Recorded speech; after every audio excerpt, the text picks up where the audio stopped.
All right, well, happening today and in your Smart Start, everyone, a new court appearance for the man charged with killing an 8-year-old girl in Rochester 20 years ago. It was February 2004. Police say Timothy Kuhn threw a Molotov cocktail into a house on Yates Street as it started to burn. There were several children inside. All of them escaped except for 8-year-old Savannah Straber.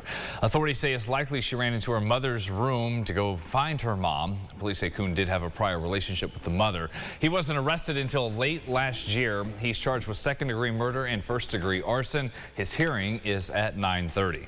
Happening tonight, a vigil for a woman who was dropped off at RGH with severe injuries and who later died. At 5 p.m., there is a balloon release at the Edgerton R Center in honor of Candace Allison. That 35-year-old woman was unresponsive when someone dropped her off at the hospital early last Wednesday morning. Police saying her injuries are likely revolving around some kind of incident with a car, but they can't elaborate any further when News 8 probed them for questions. Organizers do ask if you want to come to this vigil, please bring with you red and black balloons. Also turning to a scary scene in Buffalo, a small plane over there able to land safely after the airport says that they lost a door to the aircraft while mid-flight. Let's take a listen. Oh, we have an emergency. We're headed back. HI Alpha, Roger. Proceed inbound for runway 32 if you'd like, or 23, your choice. One able, if you could say the nature of it.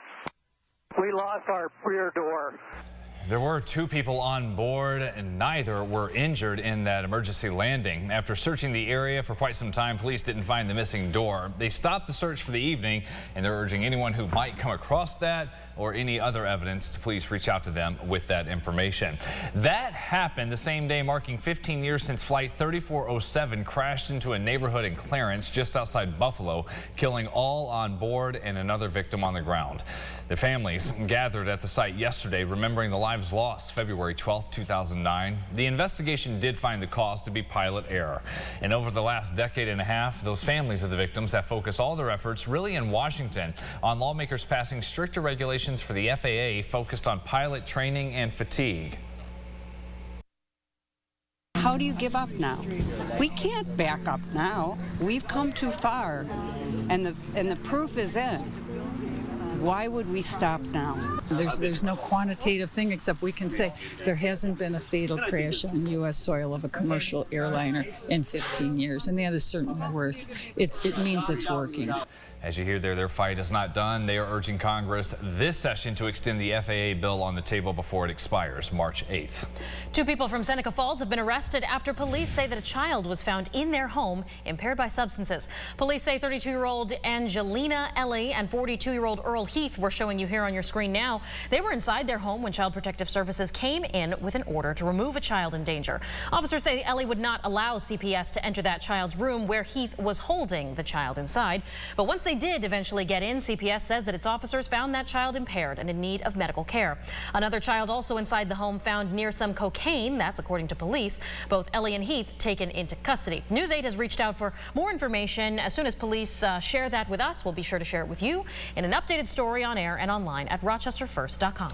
Here's what we know so far about this double murder investigation going back to the weekend in Rochester. The victims identified as 49-year-old Wahid Nazario and 43-year-old Frank Rosario Vasquez. They were shot and killed Sunday morning. Police say the 2 were ambushed getting in their car after leaving a bar on North Goodman. A small memorial has since been set up for those 2 victims right across the street from the bar. No arrests have been made.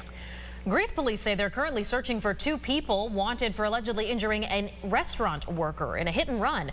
Officers say that Saturday, these 2 people here on your screen, they were dining at a local restaurant and refused to pay their bill.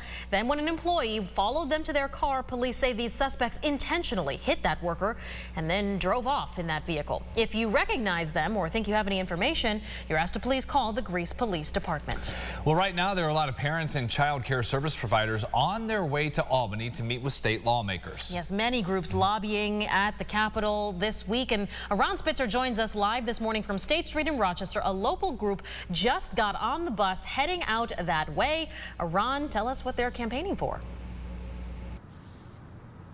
Yes, more than 60 parents and service providers from across New York are heading to Albany to advocate for toddlers and infants with developmental disorders and disabilities. Now, the majority of that group did leave from Rochester. They'll take concerns to state leaders, calling for early intervention providers to get an 11% increase in reimbursement rates. They say there's a critical shortage of providers in New York, including speech, occupational, and physical therapists, and part of the reason for the shortage is their pay. I spoke with a parent earlier who says that her child aged out. And there's just a dire need right now because we see now there's so many kids who are developmentally behind and they're not getting the adequate services, and parents are desperate and they don't know what to do, and we're asking the state do something about it as we come today. So as a result of the shortage, as a result of low pay, there is this critical shortage, they say, and they're headed to Albany to advocate for that. Guys, Oran Spitzer, News 8. And we'll see what gets done, what's included in the budget, and what's left out due April 1st. Thank you, Oran. Sunrise traffic here. Got some issues all piling up on the west side as you're getting close to 390 here in Rochester. There's a crash West Avenue and Gardner, another one at Lyle and Callahan Park. Elsewhere on the main expressways, east side 590 is clear, headed towards the split with 490. We'll give you an update on the Tuesday morning commute again at about 7:25. And in further headlines, the Red Wings have made their annual 50-degree guarantee for opening day. Dan Mason with the Wings GM, he says that he holds a 2-5 record on his weather promise, having successfully predicted the forecast in 2017 and 2022. Opening day is April 2nd, so if the temperature does not hit 50 degrees, fans can redeem their ticket for any other home game in April or May. And new this morning, just announced from the Jazz Fest organizers, the headliner for opening night this summer in Rochester. That is legendary blues guitarist Taj Mahal. Coming back here for the first time in 15 years. Opening night for Jazz Fest is Friday, the 21st of June. Tickets go on sale this Friday morning at 10 o'clock.